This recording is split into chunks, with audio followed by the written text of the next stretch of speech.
আমার ভাইরা বাবাজিরা, সন্তানের জন্য সুন্দর নাম আমরা বাছাই করব, সুন্দর নাম আমরা রাখবো। এই নামের জন্য আপনার জান্নাত অথবা জাহান্নাম ফয়সালা হয়ে যেতে পারে।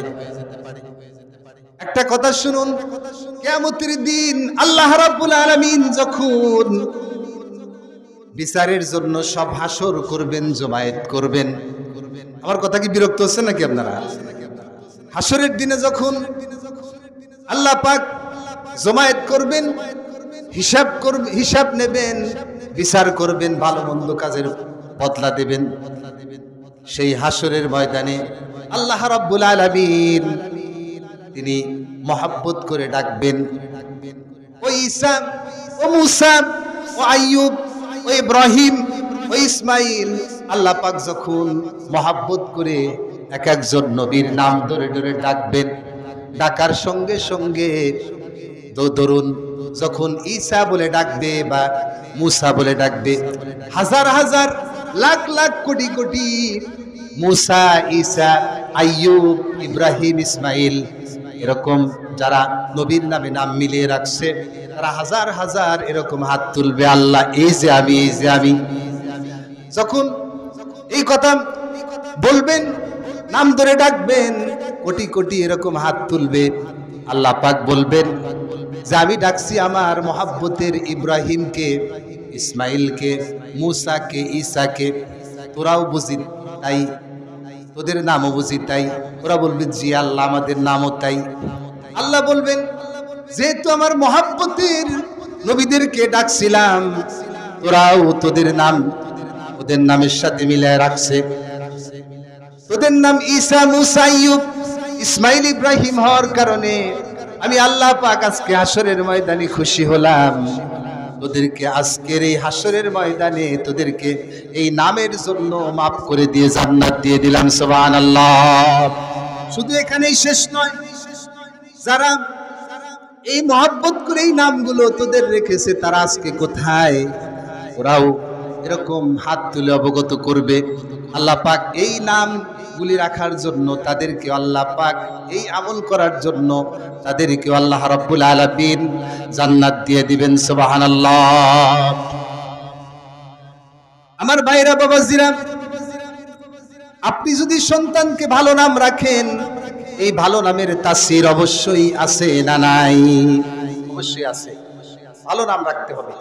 এরপরে এই সন্তান যখন আস্তে আস্তে বড় হবে, তাকে বয়সের অবস্থা অনুযায়ী তাকে খাতনা দিবেন। এটা ওদের সন্তানের জন্য আপনার কর্তব্য, আপনাকে খাতনা দিতে হবে।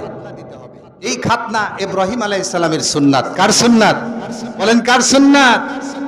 মুসলিম মিল্লাতের পিতা ইব্রাহিম আলাইহিস সালামের সুন্নাত।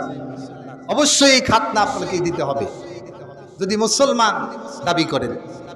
এরপরে এই সন্তানকে আপনি দিন শিখাবেন, ঈমান শিখাবেন, ভদ্রতা শিখাবেন, আল্লাহর সাথে পরিচয় করে দেয় এবং তার ব্যক্তি জীবন, পারিবারিক জীবন, সামাজিক জীবন, রাষ্ট্রীয় জীবন সম্পর্কে সে বুঝতে পারে। আখেরাত মুখী করে, অর্থাৎ দিনদারি বানাতে হবে। দিন ইলম শিক্ষা তাকে দিতে হবে। যেই শিক্ষা পেয়ে সে জাহিলিয়াত এবং কুফর এবং ঈমান এবং জাহিলিয়াতের ভিতরে, কুফর এবং শিরকের ভিতরে পার্থক্য করতে পারে, এই পার্থক্য করার যে শিক্ষা, সেই শিক্ষা আপনাকে দিতে হবে। এরপরে পরিণত বয়সে এই সন্তানকে অবশ্যই আপনাকে, আপনার কর্তব্য হতেছে ভালো দিনদার বা দিনদারি পাত্র পাত্রী দেখে আপনার সন্তানকে, ছেলে হোক মেয়ে হোক, বিবাহ দিতে হবে। এরকম করে অনেকগুলি কর্তব্য আপনার প্রতি আছে। পারিবারিকভাবে রাসূলের যদি অনুকরণ আমরা না করি, তাহলে পারিবারিক ইবাদত যেটাই করেন না কেন আল্লাহ পাক কবুল করবেন না। ব্যক্তিগত জীবনে যদি রাসূলের অনুকরণ না করেন, তাহলে অবশ্যই আপনার ব্যক্তিগত জীবনের ইবাদত আল্লাহ কবুল করবেন না। সামাজিকভাবে অনেক কথা ছিল, যেহেতু আমার সময় দেওয়া হয়েছে, সময় প্রায় শেষ হয়ে গেছে। আজকের মাহফিলের আমার সম্মানিত ভাই মাওলানা মোহাম্মদ শহীদুল ইসলাম ভাই, অত্র মসজিদের খতিব দ্বিতীয় বক্তা আপনাদের সামনে উপস্থিত হয়েছে, তাকে বসায় রেখে আর কথা লম্বা করব না। সংক্ষিপ্তভাবে আমি শেষ করতে চাই। পরিশেষে আপনাদের সামনে একটা কথা বলতে চাই, আমরা রসুলের সুন্নাত যদি না মানি, আল্লাহর ইবাদত, আল্লাহর দাসত্ব, গোলামি যদি আমরা না করি, দুনিয়াতে আমরা শান্তি পাবো না, আখেরাতে আমরা মুক্তি পাবো না। কথা কি ঠিক বললাম না ভুল বললাম? করতে হবে। আল্লাহ রাব্বুল আলামিনকে আজকে আমরা ভুলে গেছি, আমরা খেয়াল খুশি মতো চলতেছি, যা ইচ্ছা তাই করতেছি, যার জন্য মাঝে মধ্যে আল্লাহ রাব্বুল আলামিন যে কিয়ামত দিবেন, এই পৃথিবীটা যে ফানা ফানা করে দিবেন, ধ্বংস করে দিবেন, তার নজির মাঝে মধ্যে দেখায়। আজকে ইতিমধ্যে আপনারা দেখেছেন কিনা বলেন? দেখেন নাই? দেখলাম 5.5 মাত্রার যে ভূমিকম্প আজকে হয়েছে। আমি মনে করলাম যে আমার ঘর আমার উপরে বোধহয় ভেঙে পড়লে, এরকম শব্দ হচ্ছিল। ঢাকা শহরের চিত্রগুলো আজকে মোবাইলে দেখলাম, ফেসবুকে, ইন্টারনেটে এই তথ্যগুলো ছেড়ে দিয়েছে। মানুষ দিক বিদিক কিভাবে দৌড়াইতেছে, সেই গার্মেন্টস থেকে, বিভিন্ন ইয়ে থেকে, এরকম বড় বড় বিল্ডিং থেকে, 4 তলা 5 তলা 10 তলা বিল্ডিং থেকে নেমে দিক বিদিক দৌড়।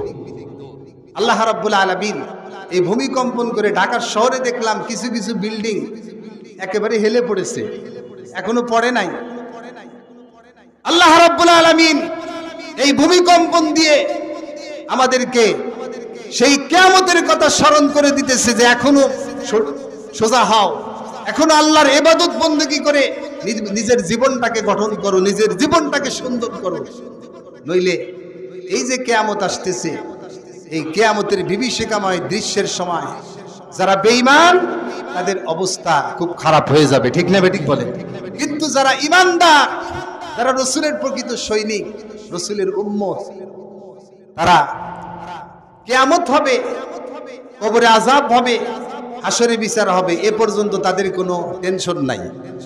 পরিশেষে কথা বলে শেষ করতে চাই, সূরা ইয়াসিনের ভিতরে আসছে, ঈমানদার ব্যক্তিকে যখন কবরে শোয়ানো হবে, শোয়ানোর পরে ওই যে বুখারীর হাদিস, যে গায়েব থেকে তাকে আওয়াজ দেওয়া হবে, ফাফরিসু বিল জান্নাতি ওয়াল বিসু বিল জান্নাতি, জান্নাতের বিছানা বিছায় দাও, এরপরে জান্নাতের পোশাক পরিয়ে দাও।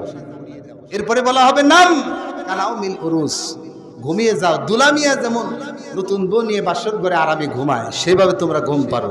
এই ঘুমটা কত লম্বা হবে? ইলা ইয়াউমিল কিয়ামা, কিয়ামত পর্যন্ত। যখন কিয়ামতের দিন ইসরাফিল আলাইহিস সালাম সিংহায় ফু দিবেন, দুনিয়া ধ্বংস হয়ে যাবে, তখন বেঈমান ব্যক্তিরা, তাদের অবস্থা চূড়ান্ত হয়ে যাবে। ঈমানদার ব্যক্তি, যাদের প্রতি আল্লাহ পাকের সন্তুষ্টি রয়েছে, রাসূলের সন্তুষ্টি রয়েছে, তারা ঘুমাইছিল।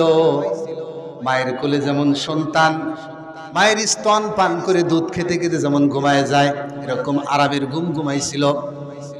ইসরাফিলের সিংহার ফু হবে, ফুৎকার দেবে, সেই ফুতেও সে চেতন পাবে না। জোরে কোন সুবহানাল্লাহ। সেই ফুতেও সে চেতন পাবে না। তাদেরকে ফেরেশতারা, আমরা যেমন গভীর ঘুমে নিমগ্ন ব্যক্তিকে আমরা এরকম গায়ে টাচ করে জাগায় দেই, তাকে আমরা যখন ডাক দেই, ঘুম থেকে উঠায় দেই, চেতন করে দেই, সূরা ইয়াসিনের ভিতরে ফেরেশতারা ওইভাবে উঠাবে, বলবে ইয়া আইলানা মামবাসানা মিম্মার কদিনা হাযা মা ওয়াদার রহমান ওয়া সাদাকাল মুরসালুন। ঈমানদার ব্যক্তি বলবে, হায় আফসোস, কে আমাকে এই আরামের ঘুম থেকে জাগালো? যেরকম আল্লাহু আকবার, এই আরামের ঘুম থেকে কে আমাকে জাগালো? কত সুন্দর ঘুমাইছিলাম। ইয়া ওয়াইলানা মামবাসানা মিম্মার কদিনা। ফেরেশতারা বলবে হাযা মা ওয়াদার রহমান, তোমার সেই রহমানের ওয়াদা ছিল না কিয়ামত হবে, আজকে কিয়ামত কায়েম হয়েছে, আরে ওঠো না। তাকে জাগায় তুলবে। এই জন্যে আসুন, যদি আমরা সত্যিকার অর্থে রসুলের উম্মত হতে পারি, আল্লাহ পাকের সন্তুষ্টমূলক বান্দা হতে পারি, তাহলে আমাদের জন্য দুনিয়ায় শান্তি পাবো, আখেরাতে মুক্তি পাবো। কবর, মিজান, হাসর, সিরাত, সব জায়গায় সমস্ত ঘাটিগুলি আল্লাহ পাক আমাদেরকে আসানের সাথে পার করে দিবেন। পুল সিরাত আমাদেরকে পার করে আল্লাহ পাক চির সুখের ঠিকানা জান্নাত দিয়ে দিবেন। জোরে কোন সুবহানাল্লাহ।